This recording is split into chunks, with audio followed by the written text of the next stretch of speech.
Hustisya ang gisinggit sa pamilya sa 18 anyos nga estudyante sa senior high school nga gidunggab patay kagabi sa Pardo nining Dakbayan sa Sugbo. Tulis ang gitan-aw nga motibo sa krimen. Ano ang report? Kini ang outfit nga giandam na unta ni James Daniel Espinosa alang sa ilang prom. Apan isulob na niya kini sa iyang katapusang pahuwayan. Namatay ang batanon, humandong gaba sa duha ka wa mailhing tulisan kagabi.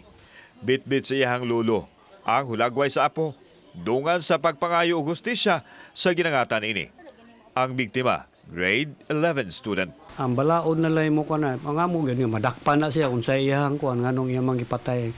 Akong apo, justisya na lang. Justice. Sa imbestigasyon sa kapulisan, posibleng nisukol ang biktima sa mga suspek hinungdan nga ginunggab kini. Na may person of interest, duha ni sila, taga Poblacion Pardo Ragyapon. Pero di pa na may divulge ang pangalan nila for follow-up operation.